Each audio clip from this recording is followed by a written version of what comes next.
नमस्कार, स्वागत है आपका। आपके साथ मैं हूं अमित गर्ग शुक्ला। रोजमर्रा की जिंदगी में हर दिन होती हैं कुछ ऐसी खबरें जिन पर ठहरना जरूरी होता है। रोजमर्रा की जिंदगी में कई ऐसी घटनाएं घटती हैं जब हमारे मन को लगता है कि ये न्याय नहीं है। कई बार पीड़ितों को देखकर हमें लगता है कि इनके साथ तो न्याय होना ही चाहिए, लेकिन कभी किसी मंच से उनकी बात उठ नहीं पाती, कभी ढंग से उनके कानूनी पहलुओं को समझने की कोशिश नहीं की जाती है।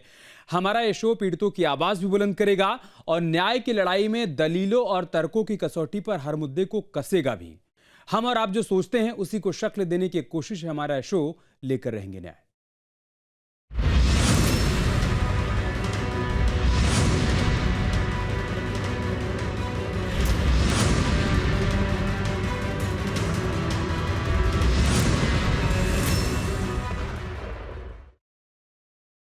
लेकर रहेंगे न्याय में आज बात ग्वालियर के एक छात्र अंतरिक्ष अग्रवाल की, जो अब इस दुनिया में नहीं है। पिता का आरोप है कि कॉलेज में रैगिंग और बुलिंग से परेशान होकर बेटे ने हॉस्टल में फांसी लगाकर जान दी, जबकि एमजीएम मेडिकल कॉलेज प्रबंधन आरोपों से इनकार कर रहा है। लेकर रहेंगे न्याय में हम जानेंगे, अगर रैगिंग के आरोप सही हैं और कॉलेज इनकार करे तो इंसाफ कैसे मिलेगा। कॉलेज कैंपस में रैगिंग और बुलिंग पर क्या कहता है कानून, और पीड़ित पिता के सामने इंसाफ के क्या क्या विकल्प हैं, इसी पर चर्चा करेंगे। लेकिन पहले आप एक रिपोर्ट देखिए।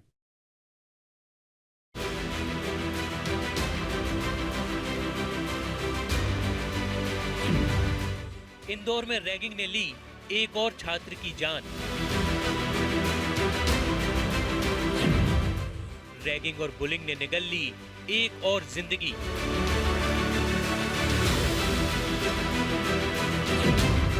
हॉस्टल के कमरे में छात्र ने लगाई फांसी।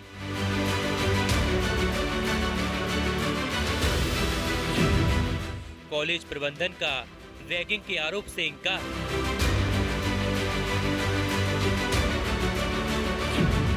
पिता लड़ रहे बेटे के लिए इंसाफ की लड़ाई।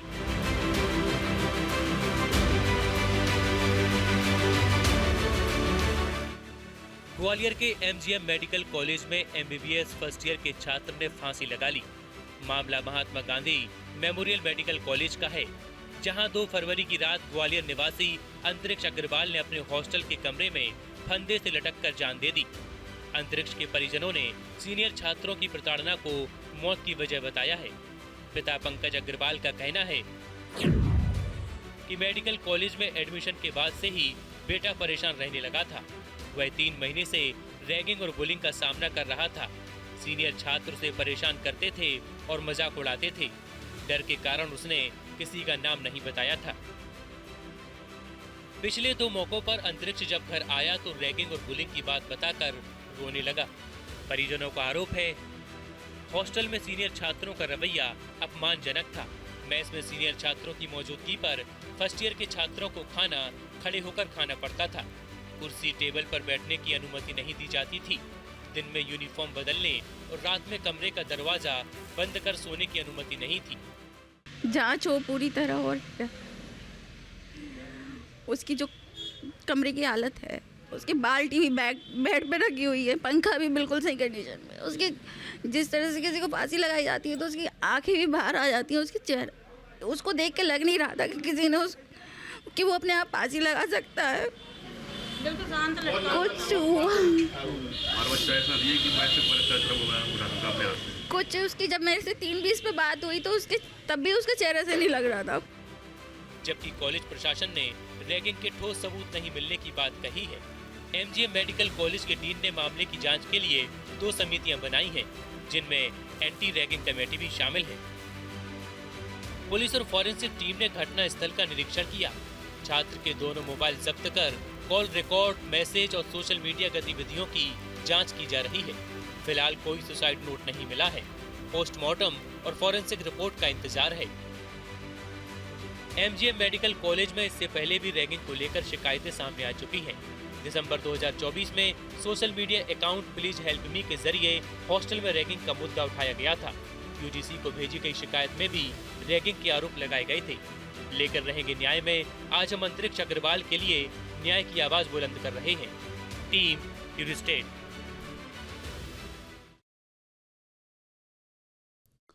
और चर्चा की शुरुआत करें उससे पहले गेस्ट से आपका परिचय करवाते हैं। दीपिका अग्रवाल जी हमारे साथ जुड़ चुके हैं, आप मृतक अंतरिक्ष अग्रवाल की मां हैं। अवधेश तोमर जी हमारे साथ जुड़ चुके हैं, आप वकील हैं। शशांक वाजपेयी जी थोड़ी देर में हमारे साथ जुड़ेंगे, आप वकील हैं सुप्रीम कोर्ट के। दीपिका जी, मैं शुरुआत आपसे ही कर रहा हूँ। अभी देखिए, खबरों में जितनी बातें आ रही वो तो हम दर्शकों के सामने रख रहे हैं, लेकिन आपके बेटे के ऊपर क्या बीत रही थी कॉलेज में एडमिशन के बाद? उसके मन में क्या चल रहा था जब वो घर आया करता था, आप लोगों से क्या कुछ बताता था, क्या साझा करता था? हम चाहेंगे कि आप दर्शकों को बताइए वो सब कुछ।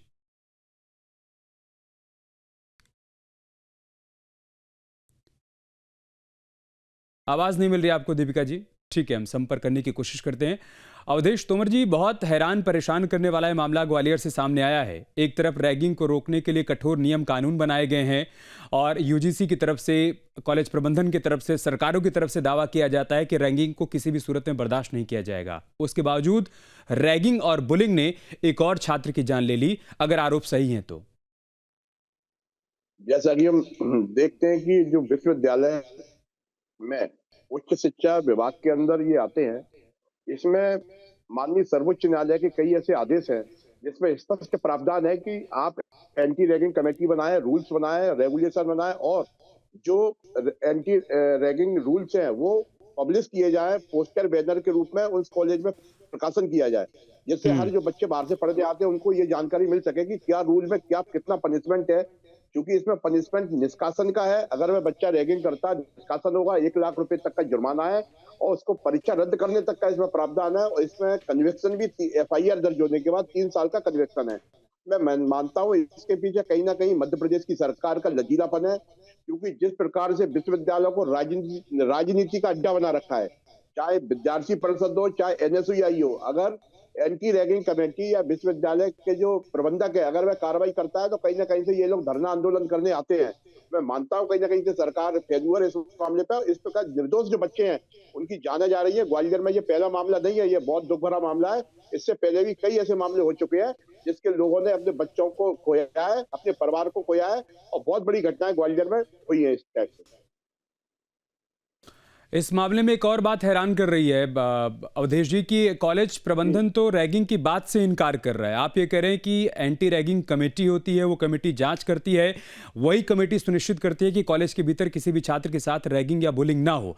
लेकिन यहाँ तो कॉलेज प्रबंधन इनकार कर रहा है कि ऐसा कुछ हुआ ही नहीं, तो फिर सवाल ये है कि जाँच होगी कैसे निष्पक्ष तरीके से और वो कमेटी किसी फाइंडिंग तक पहुँचेगी कैसे? कहीं ना कहीं से कमेटी है जो एंटी रैगिंग कमेटी है उसमें कहीं ना कहीं से वे लोग शामिल हैं, क्योंकि जब मैंने आपके माध्यम से सुना, आपकी मां ने ये बताया कि मेरे बच्चे ने 3 बजे मुझसे बात की और वो आए दिन पहले भी ये बताता रहता था मुझे सीनियर छात्र परेशान कर रहे हैं, खड़े होके कहते थे खाना खाओ, ये करो वो करो, इस टाइप से उसको परेशान करते थे। तो क्या ये कॉलेज प्रबंधन को नहीं मालूम कि किस बच्चे के साथ क्या हरकत की जा रही है? तब कॉलेज का प्रबंधन उन जो सीनियर स्टूडेंट होते हैं उनसे मिला हुआ होता है और इस कारण ये जाने जा रही हैं। इस प्रकार से लोग सुसाइड कर रहे हैं। जो बच्चे बेचारे बाहर से पढ़ने, मध्य प्रदेश में बाहर से कई, मैं मानता हूँ इंडिया के कई दूर दराज के बच्चे यहाँ पढ़ने आते हैं और चूंकि वे यहाँ की भौगोलिक स्थिति नहीं जानते और यहाँ लोकल के जो विद्यार्थी हैं, भिंड, मुरैना, ग्वालियर के कई स्टूडेंट यहाँ पढ़ते हैं, वो जो बाहर के बच्चे आते हैं उनकी रैगिंग लेते हैं। क्योंकि मैं भी इस दौर से गुजर चुका हूँ, मुझे मालूम है। और इस पर कॉलेज प्रबंधन जो पल्ला झाड़ रहा है, गलत झाड़ रहा है। मैं तो कहता हूँ मध्य प्रदेश की सरकार को कॉलेज प्रबंधन के विरुद्ध भी एफआईआर दर्ज करना चाहिए। उसकी मर्ग की जांच आने के बाद मर्ग की जांच होना चाहिए, इस पर निष्पक्ष जांच होना चाहिए, तभी इसको न्याय मिल पाएगा। शशांक जी, विडंबना यही है कि हर सीनियर छात्र कभी न कभी जूनियर रहता है और वो भी रैगिंग या बुलिंग की यात्रा से होकर ही गुजरता है। उसके बावजूद उसको ख़त्म करने के बजाय, उससे सबक लेकर लोगों को जागरूक करने के बजाय और छात्रों को मना करने के बजाय, सीनियर होते ही छात्र खुद भी उसमें संलिप्त हो जाते हैं। और इस मामले में भी यही बात सामने आ रही है। परिजनों का कहना है कि बेटा एडमिशन के बाद जितनी बार भी घर आया वो भीतर ही भीतर टूट रहा था। उससे कुछ भी हम बात किया करते थे तो वो रोता था, कुछ कह नहीं पाता था, लेकिन उसकी बातों का सार यही था कि उसे परेशान किया जा रहा है, उसके साथ रैगिंग हो रही है और बुलिंग हो रही है, और आखिर में उसकी जीवन लीला समाप्त हो गई। देखिए, आज जो देश के अंदर यूजीसी के नॉर्म्स हैं, भारत सरकार के नॉर्म्स हैं, नई न्याय संहिता के नॉर्म्स हैं, उन सब कानूनों में रैगिंग के खिलाफ बहुत स्पष्ट कानून है और बहुत सख्त कानून है, पहली बात। दूसरी बात, विद्यालयों में रैगिंग बिल्कुल स्वीकार नहीं की जाएगी। उसकी पूरी जिम्मेदारी उसके विद्यालय प्रबंधन की होती है, छात्र खास तौर से भारत के अंदर सबसे अच्छी जो शिक्षा मानी जाती है मेडिकल कॉलेज की शिक्षा मानी जाती है। उसके जो बच्चे होते हैं वो होशियार भी होते हैं, जिम्मेदार भी होते हैं, कर्मशील भी होते हैं और लगनशील भी होते हैं। अगर वह बच्चा कोई बात अपने घर में लगातार कह रहा है, इसका स्पष्ट रूप से उसके खिलाफ उसके साथ रैगिंग हो रही है, उसके साथ अपराध हो रहा है और वो स्थिति वहाँ तक पहुँच गई कि उसको अपनी जान देनी पड़ी, निश्चित रूप से बहुत गंभीर मामला है। उसके खिलाफ सख्त से सख्त कार्रवाई, जो उन्होंने वकील साहब ने पहले भी कहा कि उनकी जो जांच कमेटियां गठित हुई हैं, विद्यालय प्रबंधन की जो लापरवाही है उनके खिलाफ मध्य प्रदेश शासन को स्पष्ट रूप से कार्रवाई करनी चाहिए और हर वो उपाय करने चाहिए कि विद्यालय में किसी भी छात्र के साथ कोई भी अन्याय ना हो पाए और निष्पक्ष रूप से जांच सामने आनी चाहिए। इस तरह के परिवार जो इस समय, क्योंकि एक विद्यालय की बात नहीं है, पूरे देश की बात है और देश में जहां जहां ये हो रहा है उनके जो कानून हैं उन कानूनों को इस समय स्पष्ट रूप से लागू क्यों नहीं किया जा रहा है, इस बात को भी बहुत गंभीरता से हमें जानना चाहिए। इस पर भी हम आपसे बातचीत करेंगे, लेकिन दीपिका अग्रवाल जी हमारे साथ जुड़ चुके हैं, जो कि मृतक अंतरिक्ष अग्रवाल की मां हैं। दीपिका जी, आपको अगर आवाज़ आ पा रही है तो हम आपसे जानना और समझना चाहेंगे कि अंतरिक्ष जब घर आया करता था वो क्या बताता था, कॉलेज में उसके साथ किस तरीके का व्यवहार किया जा रहा था, क्या चल रहा था उसके मन में? यही बताया उसने कि वो परेशान किया जा रहा है उसको चिढ़ाया जाता है उसकी हाइट को लेके, उसके चेहरे को देख के, उसके साथ सब हँसते हैं उसके ऊपर। और एक बार वीडियो कॉल पे बात हुई तो वो बहुत बुरी तरह रो रहा था, पर उसने बताया कुछ नहीं। उसने कुछ छात्रों का नाम भी लिया, बताया कि कौन वो छात्र हैं जो बुलिंग कर रहे हैं, रैगिंग कर रहे हैं, बॉडी उसने शेमिंग ऐसा कर रहे हैं? कुछ नहीं बताया। ऐसा कुछ नहीं बताया, पर मुझे कुछ ऐसा पता चला था कि उसको जूनियर्स के द्वारा ही परेशान किया गया है। आप लोगों ने बताया कि 31 जनवरी को आपने उसको नया फ़ोन दिलवाया, बहुत खुश था। उसके बाद अचानक से ऐसा क्या हुआ कि वो एक दिन के बाद ही अपनी जीवन लीला समाप्त कर लेता? और अभी हम सुन रहे थे, आप आशंका जता रही हैं कि ये सुसाइड नहीं, बहुत संभव है कि मर्डर भी हो। हाँ, यही है। वो 1 तारीख को उसने अपने दोस्तों के साथ बाहर गया है, खूब खुश था, उससे दोस्त से भी बात की है मैंने, वो खुश था। उसके दोस्त ने बताया कि वो हम लोगों ने खूब एन्जॉय किया, वो खूब हँस रहा था। फिर और मैंने उसी रात को उसको 10:30 पे फ़ोन किया है, तो उसने मेरा फ़ोन नहीं उठाया। उसके साथ हुँ, रात को या पार्टी में ही ऐसा कुछ हुआ हो शायद। हुँ। उसने मेरे से बताया नहीं कुछ भी पर। आप लोगों ने कॉलेज प्रबंधन से बातचीत की, क्या कह रहे हैं वो जाँच को लेकर? नहीं, ऐसी कोई बात नहीं हुई, वो तो जब लेने गए अपने बच्चे को, जब बोला सब स्टूडेंट्स का यही बयान था कि उसको पढ़ाई का प्रेशर था, पर ऐसा कुछ नहीं था। हुँ, पढ़ने में वो होशियार था, नीट में वो टॉप 50 में था, वो ऐसे कैसे कर सकता है? ओके। तो कॉलेज मैनेजमेंट क्या कह रहा है कि एंटी रैगिंग कमेटी जो है वो जाँच करेगी, किसी फाइंडिंग तक पहुँचेंगे वो लोग? अब ये मैं क्या बता सकती हूँ? ठीक है, आप सभी बने रहिए हमारे साथ। हमारे सहयोगी विनोद शर्मा भी हमारे साथ जुड़ चुके हैं ग्वालियर से। एक बार उनसे जान लेते हैं, चूँकि वो कॉलेज भी गए थे, उन्होंने पीड़ित परिवार से बातचीत भी की है। क्या ये पूरा मामला है, कॉलेज के बच्चे क्या कह रहे हैं, एक बार विनोद से जानते हैं। विनोद, बताइए। जी बिल्कुल, देखिए मैं बता दूं, ग्वालियर ज़िले के भितरवार में एक परिवार रहता है पंकज अग्रवाल का, और पंकज अग्रवाल के ही बेटे थे अंतरिक्ष अग्रवाल, जो कि होनहार थे। नीट परीक्षा में मध्य प्रदेश में उन्होंने मेरिट लिस्ट में भी रैंक हासिल की थी। हालांकि परिवार वालों ने उस समय ये कहा था कि ग्वालियर में ही एडमिशन ले लीजिए, मेडिकल कॉलेज यहाँ भी है, लेकिन उनकी पहली पसंद इंदौर रही। लेकिन एडमिशन लेने के बाद से ही ये बताया परिवार वालों ने कि वो काफ़ी परेशान था छात्र, होनहार छात्र। जो माहौल उसने ग्वालियर और ग्वालियर के आसपास देखा, वैसा उसे इंदौर में देखने को नहीं मिला, खासकर उस हॉस्टल में, जहाँ के नियम कहीं ना कहीं उसे परेशान कर रहे थे। और जिस तरह से परिवार वालों ने बताया कि जो हॉस्टल में नियम बनाए थे सीनियर छात्रों ने कि कोई भी जब निकलेगा जूनियर सीनियर के सामने तो अपने जूते से ऊपर नज़र नहीं उठाएगा, जूते देखते हुआ निकलेगा। अगर खाना खाएगा सीनियर के सामने तो प्लेट उठा के खाएगा, बैठेगा नहीं। इसी तरह से रात को अगर अपने हॉस्टल में सोएगा तो कमरे का दरवाज़ा बंद नहीं करेगा। इन सब को लेके काफ़ी टोका टाकी भी हुई थी उसके साथ, और परिवार वालों ने ये आरोप लगाया है कि पूरा की पूरा रैगिंग का मामला है। चूँकि 2 फरवरी से पहले, एक दिन पहले उसने घर वालों को फ़ोन भी किया था और वो नया मोबाइल लेके आया तो काफ़ी खुश नज़र आ रहा था। लेकिन कुछ ही घंटों बाद घर वालों को ये पता चला कि उसने खुदकुशी कर ली है, तो वो हैरान हो गए। क्योंकि उसका जो साथी छात्र था हॉस्टल में रहता था, उसने बाकी छात्रों को सूचना दे के किसी भी तरह दरवाज़ा तोड़वाया, खुलवाया और कमरे के अंदर के हालात देखे।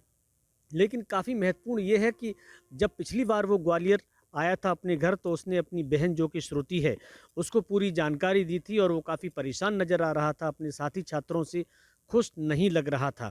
कहीं ना कहीं देखिए, जिस तरह की ये घटना हुई है इससे पूरा परिवार तो सदमे में है ही, लेकिन जो तमाम जूनियर छात्र हैं जो इस तरह की प्रताड़ना झेल रहे हैं, तो ऐसे में अब सवाल ये उठता है कि इस तरह के नियम अगर कोई तोड़ता है तो क्या वो रैगिंग के दायरे में आते हैं कि नहीं हैं।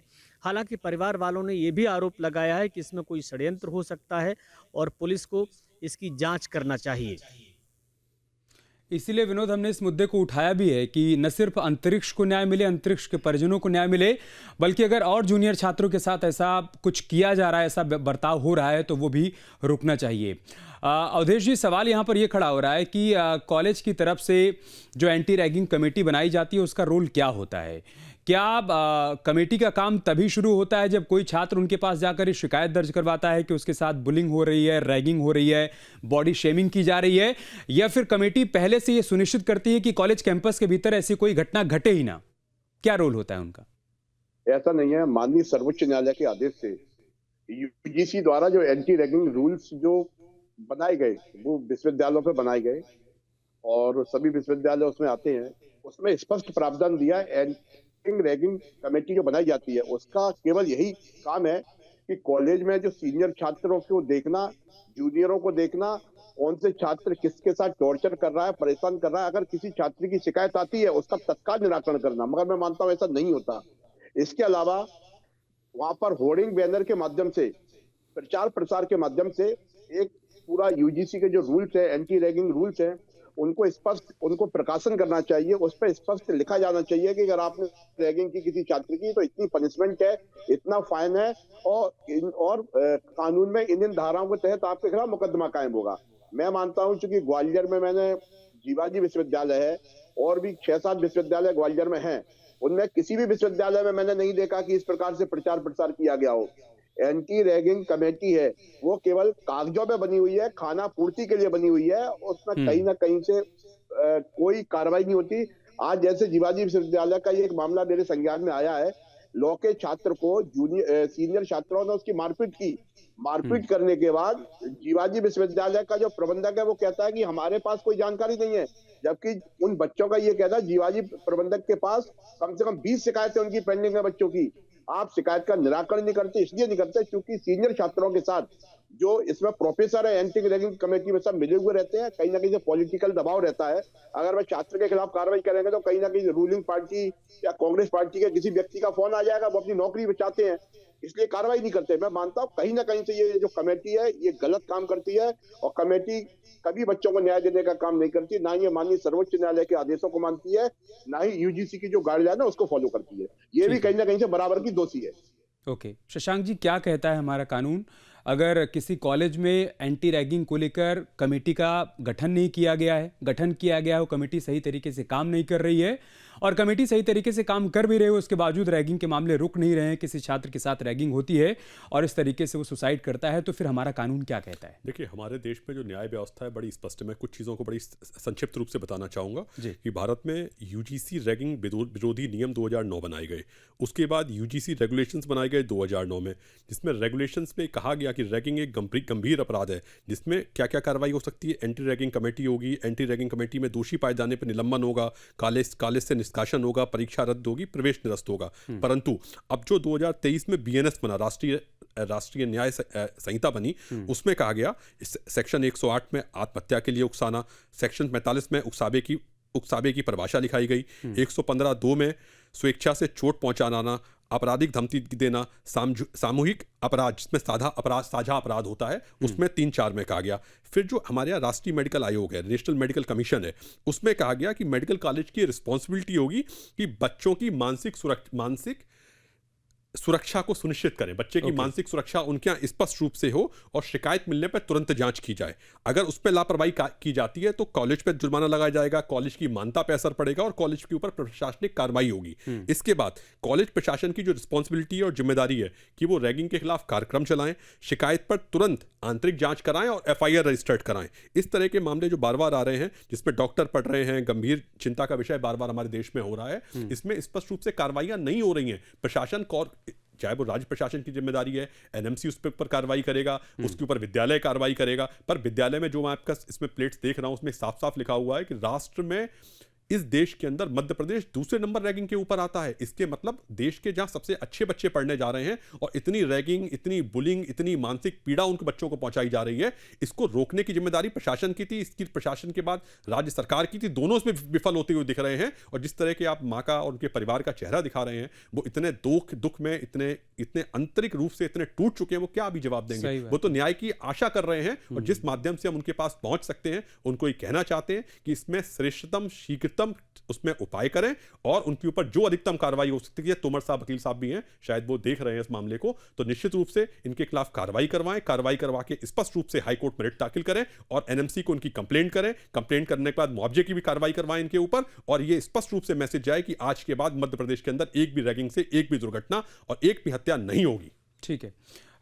दीपिका अग्रवाल जी, हम जानते हैं कि आप बहुत गहरे दुख से इस वक्त गुजर रही हैं, उसको समझ पाना भी आसान नहीं है, लेकिन साथ ही साथ हम आपसे ये भी कहेंगे कि दुख की इस घड़ी में भी आप हिम्मत मत हारिएगा। यही हमारे पैनल में शामिल दोनों वकील भी कह रहे हैं कि आपको ये लड़ाई लड़नी होगी अंतरिक्ष के लिए भी, और फिर किसी बच्चे के साथ अंतरिक्ष के जैसा बर्ताव ना हो, इसके लिए भी इस लड़ाई को लड़ना होगा। अभी हमारे सहयोगी विनोद ये बता रहे थे कि जब अंतरिक्ष घर आया था उसने अपनी बहन से भी बातचीत के दौरान तमाम बातें कही थी। अगर आप उनका जिक्र करना चाहें तो आप वो भी कर सकती हैं। साथ ही साथ पुलिस आपकी शिकायत पर किस तरह की कार्रवाई कर रही है, अगर आपने पुलिस से संपर्क किया है और पुलिस ने क्या आपको बताया है, अगर आप वो भी साझा कर पाएं। पुलिस से कोई बात नहीं हुई है और बहनों से उसने बताया था, उसको परेशान किया जाता है।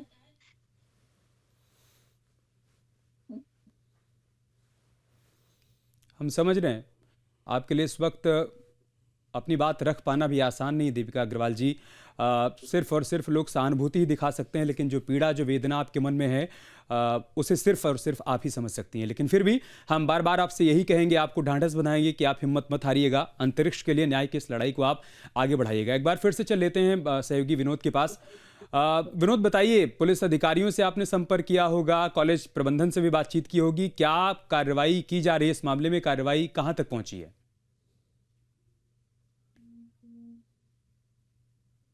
की बात करें तो सबसे पहली जिम्मेदारी बनती है इसमें MGM मेडिकल कॉलेज प्रशासन की कि उन्होंने इस केस को किस नज़रिए से लिया है। ये एक बड़ा अपराध भी हो सकता है, ये एक बड़ा क्राइम भी हो सकता है, क्योंकि जिस तरीके से एक होनहार छात्र जो कि MBBS फर्स्ट ईयर का छात्र था, उसने अपने कमरे में अगर फांसी लगाई है तो वे वजह नहीं हो सकती, कोई ना कोई कारण रहा होगा।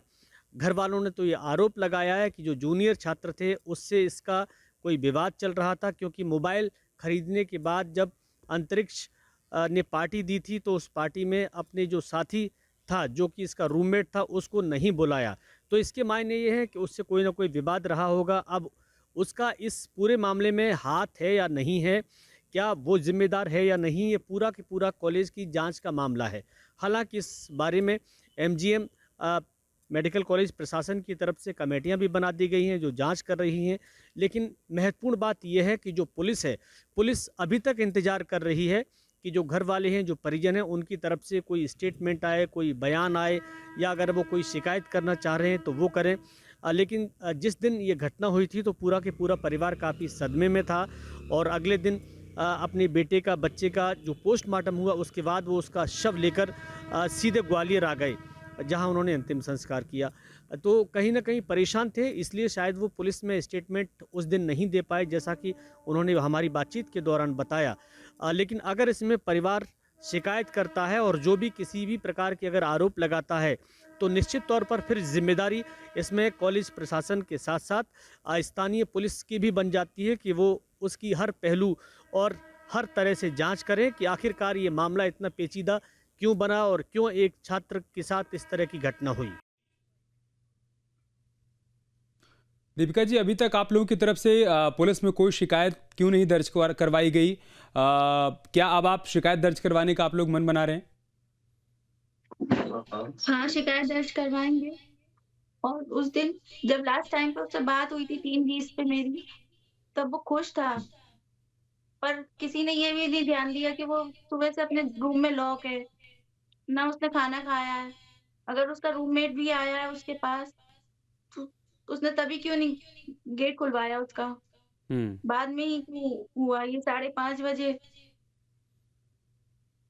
हमारे साथ पैनल में दो सीनियर एडवोकेट हैं। अगर आप कोई सवाल उनसे करना चाहें दीपिका जी, जिसके जरिए न्याय की इस लड़ाई में आपको मदद मिल पाए, तो आप वो सवाल कर सकती हैं। दीपिका जी, मैं 2 बात जरूर कहना चाहता हूं इनके बाद भी कि आपको जो हुआ है ये हृदय विदारक घटना है।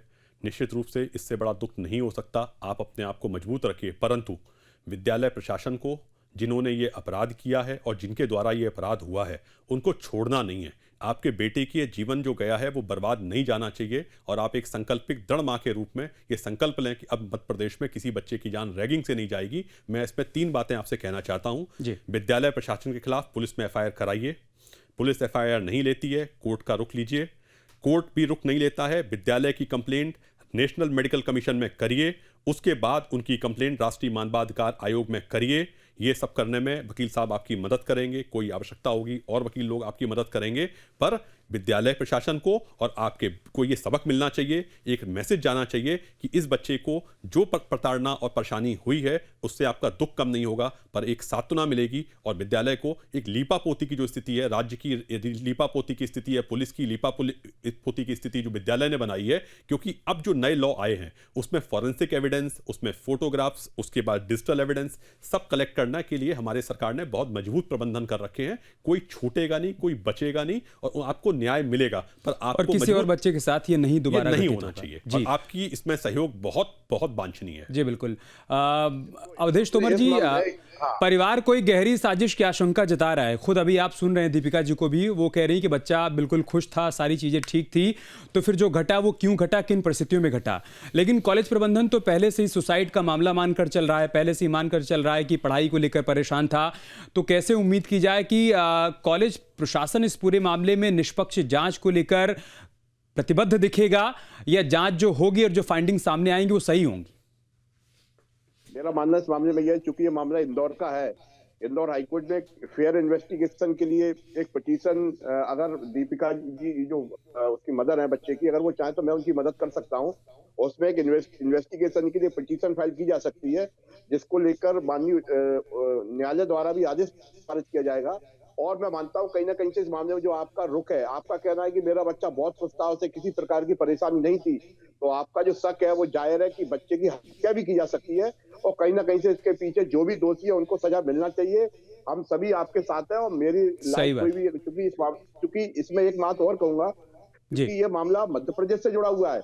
आज आपके बच्चे के साथ हुआ, कल किसी के बच्चे के साथ। इस मामले को लेकर मेरे द्वारा भी मंडे को एक PIL माननीय उच्च न्यायालय ग्वालियर में फाइल की जा रही है, जो मैं पूरे मध्य प्रदेश के जितने भी कॉलेज है, जितनी भी यूनिवर्सिटी है, सबको पार्टी बनाऊंगा, इस मामले में कार्रवाई करूंगा। इसके लिए आपका धन्यवाद अवधेश जी कि आप खुद अपनी तरफ से पहल कर रहे हैं, और इसीलिए हमने इस मुद्दे को उठाया भी है कि फिर किसी बच्चे के साथ इस तरीके की घटना ना घटे। ये हत्या है, ये आत्महत्या है, ये रैगिंग है, बुलिंग है, बॉडी शेमिंग है, जो कुछ भी हो, इसकी सच्चाई सामने आनी चाहिए। और जो लोग भी इसके लिए गुनहगार हैं उनको सजा मिलनी चाहिए, दीपिका जी को न्याय मिलना चाहिए, अंतरिक्ष को न्याय मिलना चाहिए। बहुत बहुत शुक्रिया आप सभी का हमारे साथ जुड़ने के लिए, इस चर्चा का हिस्सा बनने के लिए। खबरें जारी हैं, आप बने रहिए हमारे साथ। नमस्कार।